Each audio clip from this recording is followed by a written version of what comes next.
بسم الله الرحمن الرحيم.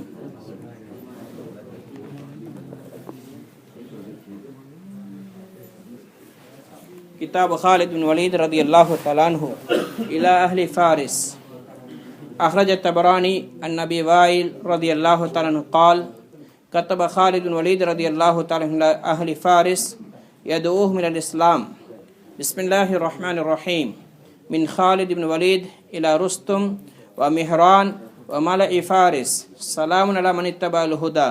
أما بعد فإننا ندعوكم إلى الإسلام، فإن أبيتم فأعطوا الجزية عن يد وأنتم صاغرون، فإن أبيتم فإن معي قوما يحبون القتل في سبيل الله كما تحب فارس الخمر، والسلام على من اتبع الهدى. قال الحيثمي: رواه الطبراني وإسناده حسن أو صحيح. انتهى.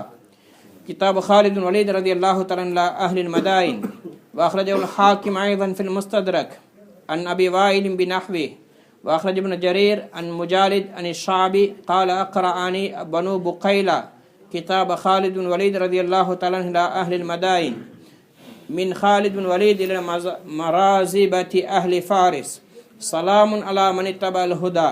أما بعد فالحمد لله الذي فض خدمتكم وصلب ملككم ووهن كيدكم، وإنه من صلى صلاتنا واستقبل قبلتنا وأكل ذبيحتنا فذلك المسلم الذي له ما لنا وعليه ما علينا. أما بعد فإذا جاءكم كتابي فابعثوا إلي بالرهن واعتقدوا مني الذمة، وإلا فوالذي لا إله غيره لبعثن إليكم قوما يحبون الموت كما تحبون الحياة. فلما قرأوا الكتاب أخذوا يتعجبون، وذلك سنة 12. خالد بن ولید رضی اللہ تعالیٰ عنہ اہل فارس کی طرف خط لکھے تھے. جیسا کہ میں پہلے کہا تھا ہر موقع پر کہ حیات صحابہ کے اندر دعوت کے اصول لکھے گئے ہیں، تو اس میں اللہ کے نبی صلی اللہ علیہ وسلم کیسے دعوت دیتے تھے اور صحابہ کیسے دعوت دیتے تھے. تو اللہ کے نبی صلی اللہ علیہ وسلم بھی دین کے خاطر خط لکھتے تھے. ایسا ہی خالد بن ولید رضی اللہ تعالیٰ عنہ بھی صحابی، انہوں نے بھی خط لکھا دعوت کی نیت سے، وہ فارس کی طرف، ایرانیوں کی طرف خط لکھے. طبرانی شریف کی روایت ہے ابو وائل رضی اللہ تعالیٰ عنہ سے، وہ کہتے کہ خالد بن ولید رضی اللہ تعالیٰ عنہ فارس کی طرف، اہل فارس کی طرف خط لکھا ان کو اسلام کی طرف دعوت دیتے ہوئے. اس میں ہے: بسم اللہ الرحمن الرحیم. خالد بن ولید رضی اللہ تعالیٰ عنہ کی طرف سے رستم و مہران اور فارس کے سرداروں کی طرف، جو لوگ ہدایت کی اتباع کرتے ہیں ان کے اوپر اللہ کا سلام ہو. اما بعد ہم آپ کو اسلام کی طرف دعوت دیتے ہیں. اگر آپ انکار کرتے اسلام قبول نہیں کریں گے تو آپ کو جزیہ دینا پڑے گا، اور جزیہ ایسا دینا جو آپ ذلیل ہو کے آپ ہمیں جزیہ دیں گے. اور اگر اس کا بھی آپ انکار کرتے ہیں تو میرے ساتھ ایسی قوم ہیں جو اللہ کے راستے میں قتل ہونے کو، یعنی شہید ہونے کو پسند کرتے ہیں، جیسا اہل فارس خمر شراب کو پسند کرتی ہیں. اور ختم کیا کہ جو لوگ ہدایت کی اتباع کرتے ہیں اللہ کا سلام ان پر ہو. حیات صحابہ നബി സല്ലല്ലാഹു അലൈഹി വസല്ലം ദഅവത്തുള്ളை எப்படி செஞ்சாங்க என்ற சம்பவங்கள் வாசிக்கப்பட்டு வருது. ரசூல் ஸல்லல்லாஹு அலைஹி வஸல்லம் அவங்க தாவத் கொடுத்த மாதிரி சஹாபாக்கள் எல்லா வழியிலும் தாவத் கொடுத்துருக்குறாங்க. ரசூல் ஸல்லல்லாஹு அலைஹி வஸல்லம் அவங்க தாவத்துடைய நியத்தில் கடிதங்கள் எழுதினாங்க, இதே மாதிரி சஹாபாக்களும் எழுதியிருக்கிறாங்க. அந்த அடிப்படையில் ஹாலித் பின் வலீத் ரலியல்லாஹு தஆலா அவங்க ஃபாரிஸ் வாசிகள், அதாவது ஈரானிகளுக்கு இடத்துல கடிதம் எழுதினாங்க ஃபாரசியகத்துக்கு. அந்த கடிதம் இன்றைக்கு வாசிக்கப்பட்டுச்சு. தபரானி ஷரீஃபில் ரிவாயத்தில் பதிவு செய்யப்பட்டிருக்கு. அபு வாயில் ரலியல்லாஹு தஆலா அன்ஹு சொல்கிறாங்க, ஹாலித் பின் வலீத் ரலியல்லாஹு தஆலா அவங்க ஃபாரசீக அரசர்களுக்கு கடிதம் எழுதினாங்க, இஸ்லாத்தின் பக்கம் அழைப்பு கொடுத்து. அந்த கடிதம் பின்வருமாறு எழுதப்பட்டு இருந்துச்சு: பிஸ்மில்லாஹிர் ரஹ்மானிர் ரஹீம். ஹாலித் இப்னு வலீத் ரலியல்லாஹு தஆலாவுடைய புறத்திலிருந்து ருஸ்துமுக்கும் மிஹரான், இதே மாதிரி ஃபாரிஸுடைய தலைவர்களுக்கு, பாரசீகத்துடைய தலைவர்களின் பக்கம் இந்த கடிதம் எழுதப்படுகிறது. யார் நேரான பாதை பின்பற்றுகின்றார் அவர்களுக்கு அல்லாஹ்வுடைய சலாம் உண்டாகட்டும். அம்மாபாத் ஹம்து சலாத்துக்கு பின்னாடி நாங்கள் உங்கள் இஸ்லாத்தின் பக்கம் தாவத் கொடுக்குறோம், அழைக்கின்றோம். நீங்கள் இஸ்லாத்தை ஏற்றுக்கொள்ள மறுத்தால் ஜிஸ்யா கேவலம் அடைந்த நிலைமையில் ஜிஸ்யா கொடுங்கள். அதுக்கும் நீங்கள் தயாரில்லை என்று சொன்னால் என்னோட கூட ஒரு சமுதாயம் இருக்கிறாங்க, அவங்க எப்படியானவங்க என்று சொன்னால் அவங்க அல்லாஹ்வுடைய பாதையில் ஷஹீதாகுவதை, கொலை செய்யப்படுவதை எவ்வாறு விரும்புகிறாங்கன்னு சொன்னால் அஹ்லே பாரசீக மக்கள் மதுபானத்தை விரும்புவது போன்று அவங்க அல்லாஹ்வுடைய பாதையில் மௌத்தாகுவதை, ஷஹீதாகுவதை விரும்புகின்றார்கள். அதுக்கு பிறகு கடிதத்தை முடிச்சாங்க, யார் நேரான பாதை பின்பற்றுகின்றார்கள் அவர்களுக்கு அல்லாஹ்வுடைய சலாம் உண்டாகட்டும். दूसरा ख़त खालिद बिन वलीद रज़ियल्लाहु तआला अन्हु ने मदाइन के अहले मदाइन की तरफ उन्होंने भेजा था. हाकिम रहमतुल्लाह अलैहि रिवायत करते हैं मुस्तदरक के अंदर अबू वाइल रज़ियल्लाहु तआला अन्हु से, और इब्न जरीर रहमतुल्लाह अलैहि भी मुजालिद से और शाबी से रिवायत करते हैं कि शाबी कहते हैं कि मुझे बनो बुखैला कबीला का नाम है, बनो बुखैला, उन्होंने खालिद बिन वलीद रज़ियल्लाहु तआला अन्हु अहले मदाइन की तरफ जो ख़त लिखे थे वो उनके पास पढ़ा था, बाद में उन्होंने मुझे पढ़ के सुनाया था. उसमें है खालिद बिन वलीद रज़ियल्लाहु तआला अन्हु की तरफ से फारिस, अहले फारिस के सरदारों की तरफ जो लोग हिदायत की तिबा करते उनके लिए अल्लाह का सलाम हो.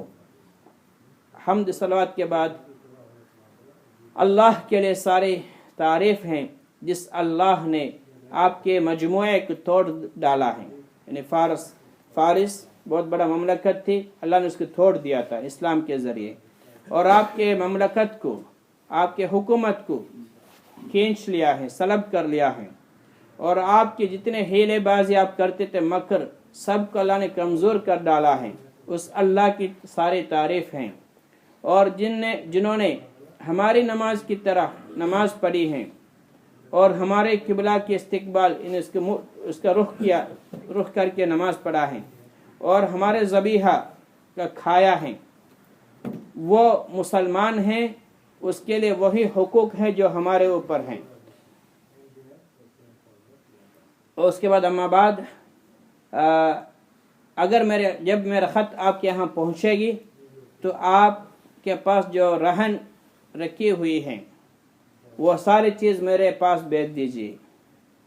यानी इसका मतलब है कि रहन के अल्फाज में इस्तेमाल किया है, यानी जो हुकूक आपका हमारे अदा करना है, क्योंकि पहले ख़त उनके पास गया इस्लाम की तरफ दावत देने के लिए, वो नहीं माना, और दूसरा ख़त यह था कि अगर आप नहीं मानते फिर आप हमें जिज़िया अता करना है, जिज़िया दो, फिर हम आपके साथ आपको ज़िम्मा की जिम्मेदारी हम आपके ले लेते, अहल ज़िम्मा आप हो जाएंगे, हम आपसे मुआहदा करते, गारंटी देते हैं आपके हम कुछ नहीं करेंगे.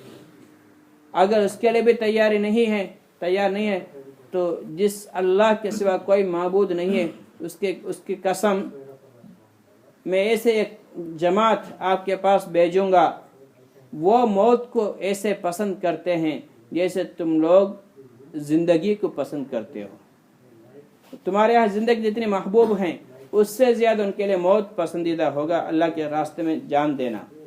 पर जब वो ख़त पढ़ी गई उनके सामने, कहते कि उसको देख बहुत ताज्जुब करने लगे, इतने ऐसे लोग हैं ये मौत को पसंद करते हैं ज़िंदगी से ज़्यादा. फिर ये कहते हैं वाक़या पेश आया सन हिजरी 12 में. उसके बाद क्या हुआ वो तो बाद में आएंगे. खैर, அடுத்த சம்பவம் खालिद बिन वलीद रज़ियल्लाहु तआला மதாயினுடைய மக்களுக்கு கடிதம் எழுதினார். இதுவும் பாரசீகத்துக்கு உட்பட்ட பகுதிதான். ஹாக்கிம் ரஹ்மத்துல்லாஹி அலைஹி அவங்க முஸ்ததரக் என்ற கிதாபிலையும் அபூ வாயில் ரஹ்மத்துல்லாஹி எடுத்துட்டு அறிவிக்கிறாங்க. இதே மாதிரி இப்னு ஜரீர் ரஹ்மத்துல்லாஹி அலைஹி முஜாலித் அவங்கள எடுத்துட்டு அவங்க ஷாபி ரஹ்மத்துல்லாஹி எடுத்துட்டு அறிவிக்கிறாங்க. இமாம் ஷாபி ரஹ்மத்துல்லாஹி அலைஹி அவங்க சொல்றாங்க, பனு புகைலா கோத்திரத்தார் खालिद बिन वलीद रज़ियल्लाहु तआला அவங்க மதாயின் வாசிகளுக்கு எழுதின கடிதத்தை வாசி காட்டினாங்க. இது பின்னால் நடந்த சம்பவம். அப்போ அதில் खालिद बिन वलीद रज़ियल्लाहु तआला அந்த கடிதத்தில் எழுதுகிறாங்க, खालिद बिन वलीதுடைய புறத்திலிருந்து அஹ்லே பாரசீக தலைவர்களுக்கு எழுதி கொண்ட கடிதம் இதை. யார் நேரான பாதை பின்பற்றுகிறவர்களுக்கு அல்லாஹ்வுடைய சலாம் உண்டாகட்டும். ஹம்து சலாத்துக்கு பின்னாடி அந்த அல்லாஹுக்கு எல்லா புகழும். எந்த அல்லாஹ் உங்களுடைய கூட்டான ஆட்சியை உடைத்தெறிந்தான், உங்களுடைய ஆட்சியை பறித்தெடுத்தான், உங்களுடைய சூழ்ச்சிகள் எல்லாம் பலகீனமடைய செய்தான். எனவே உங்களை யாரெல்லாம் எங்களை மாதிரி தொழுகிறாங்களோ, 5 நேரம் தொழுகிறாங்களோ, எங்களுடைய கிப்லாவை பின்பற்றாங்களோ, எங்களுடைய அறுத்த மிருகங்களை சாப்பிடுகின்றார்களோ அவர்கள் உண்மையான முஸ்லீம்கள். அவர்களுக்கு எங்களுக்குள்ள அனைத்து கடமையான அவர்களுக்கும் இருக்கிறது. அவர்களுக்கு எங்களுக்குள்ள சார்பான எத்தனை விஷயங்களுக்கு அனைத்து சார்பான விஷயங்களும் அவளுக்கும் இருக்கின்றது அப்படின்னு சொல்லிட்டு சொல்றாங்க. என்னுடைய கடிதம் உங்களிடத்தில் வந்து சேர்ந்தால் உங்களிடத்தில் இருக்கக்கூடிய இரவலான பொருட்கள் அனைத்தையும் அனுப்பி வையுங்கள் அப்படின்னு சொன்னா, இதுக்கு முன்னாடி ஒரு கடிதத்தில் அவங்க சொல்லியிருந்தாங்க இஸ்லாத்தை ஏற்றுக்கொள்ளும்படி, அவங்க மறுத்தாங்க. இப்போ ஜிஸ்யாவை தான் இப்படி பாவிச்சாங்க. நீங்கள் கொடுக்க வேண்டிய ஜிஸ்யாவை ஒழுங்காக கொடுங்க, உங்களை நாங்கள் அஹ்ல ஜிம்மி காஃபிர்களோட நடப்போமோ அது மாதிரி உங்களை நாங்கள் எங்களுடைய பாதுகாப்பில் நாங்கள் வச்சுக்கொள்வோம்.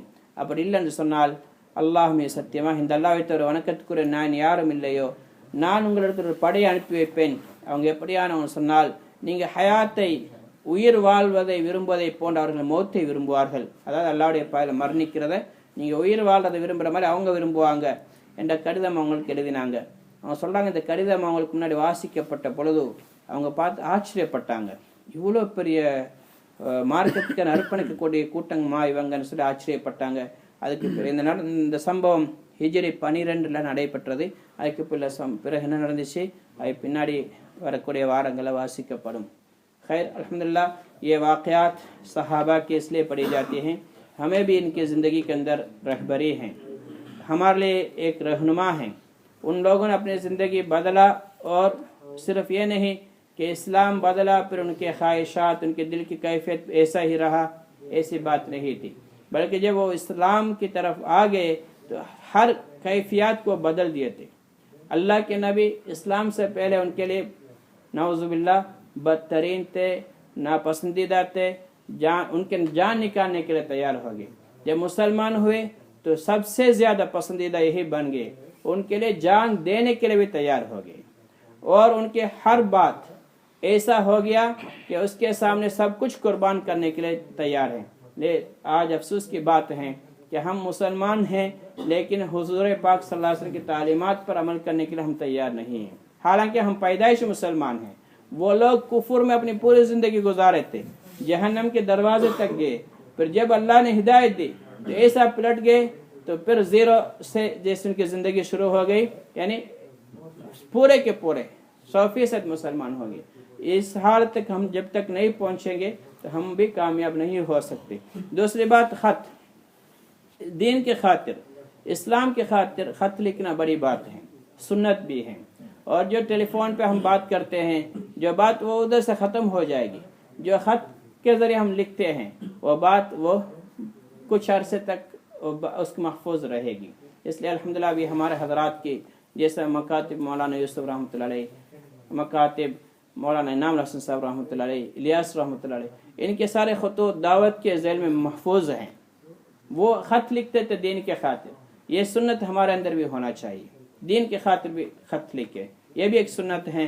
और इसके ज़रिए बड़ी असरात अल्लाह पाक ने रखा है. सुन्नत भी ज़िंदा होगी और फ़ायदा भी है, और भी बहुत से इसके अंदर इबरत हैं. अल्लाह पाक हमें भी, जैसे सहाबा कहते थे, वो दीन के खातिर जान देना उनके लिए शराब से भी, ज़िंदगी से भी उनके लिए पसंदीदा था. हमारे अंदर भी ऐसा होना चाहिए. अल्लाह के रास्ते में कुर्बानियाँ देना, अल्लाह के रास्ते में मुश्किलात का झेलना, घर के आराम से भी हमारे लिए पसंदीदा होना चाहिए. ये सहाबा की सिफत है. अल्लाह पाक मुझे भी आपको भी ऐसे सिफातों के नवाज दे और दीन के काम मौत तक करने की तौफीक अता फरमाए. கண்ணியமிக்க சகோதர பெரியார்களே, ஹயாத்து சஹாபா வாசிக்கப்படுற நோக்கம் வரும் வாசிச்சுட்டு போகிறதல்ல, எங்களோட வாழ்க்கையில் அந்த முன்மாதிரிகள் வர வேண்டும். தாவத்துடைய அனைத்து முன்மாதிரிகள் ரசூலுல்லாஹ்வுடைய சஹாபாவுடைய வாழ்க்கையில் இருக்குது, ஹயாத்து சஹாபாவில் சொல்லப்பட்டிருக்குது. அந்த விஷயங்கள் எங்கள் வாழ்க்கையில் கொண்டு வர வேண்டும். சஹாபாவுடைய தன்மை என்று சொன்னால், இஸ்லாத்துக்கு பக்கம் வந்ததுக்கு பிறகு அவனுடைய வாழ்க்கை முழுவதும் மாறிடுது. பரம விரோதியாக இருந்தவங்க ரசூலுல்லாஹ்வுக்கு நெருக்கமாக மாறுவாங்க. சில சஹாபாக்கள் ரசூலுல்லாஹ் தான் அவங்களுக்கு மிக வெறுப்பாக இருந்தாங்க, ரசூலோட உயிரை கூட கைப்பற்றதுக்காண்டி போனவங்க. ஆனால் எப்போ இஸ்லாத்துக்கு வந்தாங்களோ முழுமையாக மாறினாங்க. ரசூலுல்லாஹ் தான் அவங்களுக்கு விருப்பமானவங்களாக மாறினாங்க. ரசூலுல்லாஹ்வுக்காண்டி உயிரையே கொடுக்க தயாரானாங்க. அவங்களுடைய ஒவ்வொரு உபதேசங்களும் அவங்களுக்கு முன்மாதிரியாக இருந்துச்சு. இன்றைக்கி இந்த விஷயம் பெரிய கை சேதம் எங்கள்கிட்ட இல்லை. நாங்கள் முஸ்லீம்கள்னு சொல்கிறோம், ஆனால் இஸ்லாத்தின்படி வாழ தயார் இல்லை, ரசூலுல்லாஹ்வுடைய உபதேசங்களின்படி வாழ தயார் இல்லை. சஹாபா நரகத்தில் விளிம்பில் இருந்தவங்க, அதிலே வாழ்ந்தவங்க, அந்த இஸ்லாத்துக்கு வந்தோன்னு எல்லாத்தையும் விட்டாங்க. இன்னைக்கு எங்களுக்கு விட கஷ்டமா இருக்குது. இடையில பழக்கின பழக்கங்களை விட தயார் இல்லைண்டா நாங்கள் அவங்கள விட பெரிய வித்தியாசமான அமைப்பில் இருக்கிறோம். அல்லாஹ்வுடைய உதவி எங்களுக்கு முன்மாதிரி எங்களுக்கு கிடையாது. அதனால் இன்ஷா அல்லாஹ் அந்த வழியில் சஹாபாவுடைய வழியை நாங்கள் பின்பற்ற வேண்டும். அதே மாதிரி அந்த சஹாபி கடிதத்தில் எழுதினாங்க. இந்த கடிதம் இஸ்லாத்துக்கான கடிதம் எழுதக்கூடிய பழக்கம் எங்கள்கிட்டையும் இருக்கணும். தாவத்துடைய கடிதங்கள் எழுதணும். வீட்டுக்கு எழுதுகிறோம், டெலிஃபோனில் பேசுகிறோம், அது இல்லாமல் ஆகிடும், மறந்துடுவாங்க. கடிதங்களை நாங்கள் எழுதுகிறோமே, அது மறக்காது. அதனால் தாவத்துடைய விஷயங்கள், தொழுகையை பற்றி, ஈமானை பற்றி கடிதங்கள் எழுதணும். இன்னைக்கு அல்ஹம்துலில்லாஹ் ஹதரஜிமாருடைய கடிதங்கள் கிதாபுகளுடைய அமைப்பிலே பாதுகாக்கப்பட்டிருக்கு. மக்காத்தி மௌலானா இயாஸ் ரஹ்மத்துல்லாஹி அலைஹி, மக்காத்தி மௌலானா யூசுப் ரஹ்மத்துல்லாஹி அலைஹி, மக்காத்தி மௌலானா இன்னாம் ரசூல் ரஹ்மத்துல்லாஹி அலைஹி கிதாபுடைய ரூபத்தில் இன்றைக்கு பதிவு செய்யப்பட்டிருக்கு, பாதுகாக்கப்பட்டு அவங்க எழுதின கடிதங்கள், தீனுக்காக தாவத்துடைய உசூல்கள், தாவத்துடைய பேச்சுக்கள், இந்த தன்மை எங்கள்கிட்டையும் வரணும். கடிதத்தால் எழுதுறது, கடிதத்தில் எழுதுறது நீண்ட காலம் பாதுகாக்கப்படும். இதுவும் ஒரு சுன்னத்தை. இந்த சுன்னத்தை நாங்கள் ஹயாத்தாக்கணும். வாழ்க்கையில் ஒருக்கையாவது 2 தடவையாவது தீனுடைய கடிதங்களை, ஈமானுடைய தாவத்துடைய கடிதங்கள் நாங்கள் எழுத பழக்கத்தை உண்டாக்கி கொள்ள வேண்டும். இதே மாதிரி அந்த சஹாபி எழுதினாங்க, என்னோட இருக்கக்கூடிய சமுதாயம் நீங்க சாராயத்தை வாழ்க்கையை விரும்புகிற மாதிரி என்னுடைய சமுதாயம் என்னோட இருக்கக்கூடிய மௌத்தை விரும்புகிறாங்க. இந்த தன்மை எங்கள்கிட்டையும் வரணும். தீனுக்கான உயிரை கொடுக்குற எங்களுக்கு விருப்பமாக இருக்கணும். வீட்டில் அல்லாடைய பாதையில் சிரமப்படுறது, கஷ்டப்படுறது, வீட்டில் படுக்கையில் குடும்பத்தோடு இருக்கக்கூடிய இன்பத்தை விட எங்களுக்கு சிறந்ததாக விருப்பமாக மாற வேண்டும். இது சஹாபாவுடைய தன்மை. அல்லாஹ் எனக்கும் உங்களுக்கும் இதே மாதிரி உயர்ந்த தன்மைகளை நசீபாக்குவானாக. அல்லாஹும்ம நஸ்அலுக்கல் ஹுதா வத்துக்கா வல் அஃபாஃப வல் கினா. அல்லாஹும்ம நஸ்அலுக்க ஸிஹ்ஹத வல் இஃபத வல் அமானத வ ஹுஸ்னல் ரிதா பில் கதர். வஸல்லல்லாஹு தஆலா வஸல்லம் நபியுல்லாஹி வ அலைஹி வஸல்லம். அல்ஹம்துலில்லாஹி ரப்பில் ஆலமீன்.